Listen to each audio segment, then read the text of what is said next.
Now call on Deputy Pringle, and Deputy Pringle is sharing time with Deputy Coppinger, 5 minutes each. Is that right? That's right, Ciara. Thank you. I welcome the proposal today to establish a housing committee, a housing and homelessness committee of the Oireachtas here, and the fact that it's going to start its work very quickly. But I wonder just at what the value of that will be and what the outcome of that can be as well, because it certainly seems to me that while we're in this caretaker situation here, that the Dáil itself has abdicated any responsibility and any role for itself in actually directing the caretaker government to actually do things.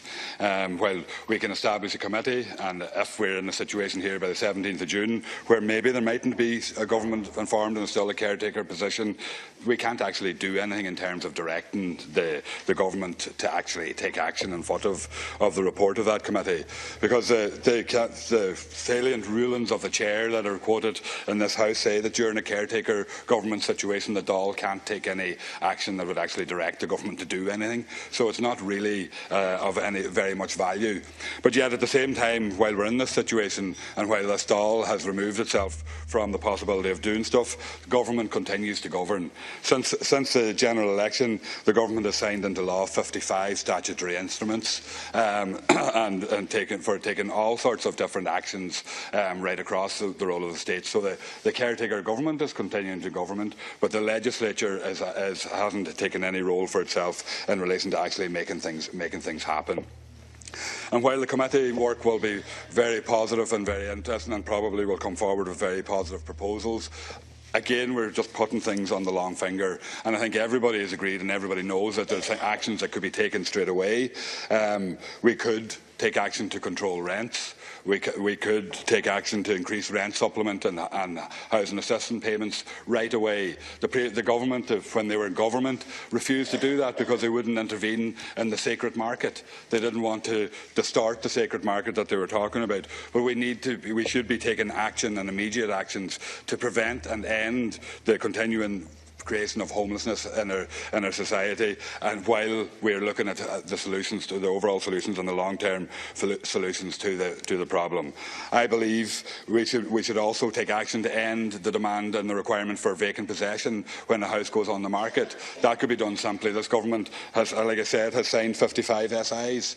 Surely they could bring forward a proposal here to amend or remove that section of the Residential Tenancies Act, I think it is, that actually requires vacant possession to be there. This could be done. It would be received unanimously here in the House. I don't think anybody would actually speak against it. But those are actions, and those are actions that could actually happen, and that's what's lacking, I think, in all of this housing crisis. But the previous government and the government before them created this crisis, and at best by their inaction have allowed it to get worse, but at worst, by actual deliberate policy, have made it worse. And I think that is the problem, and that is the crux of our problem with the housing and homelessness situation.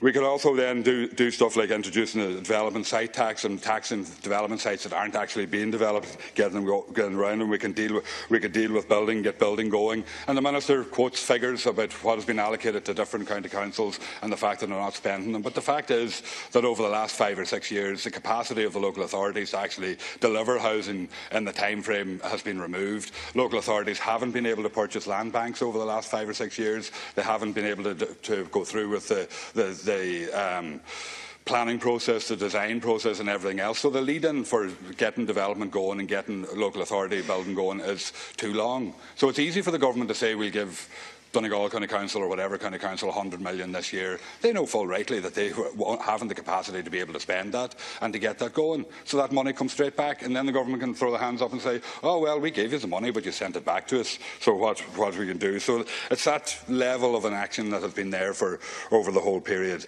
And also as well then we see that 6 months ago I raised this in the Dáil myself and Deputy Collins around the Irish League of Credit Unions proposals to actually fund housing development in the state, and we find now 6 months later that the department hasn't even engaged with them on it.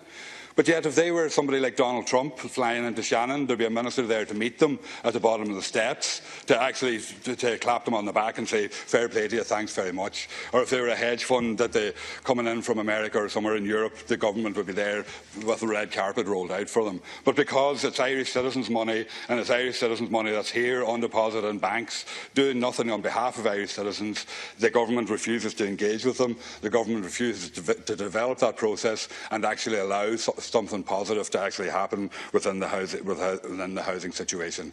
And that's what is wrong. And unfortunately, I think this committee and this Dáil will allow that inaction to continue on for the foreseeable future. Thank you.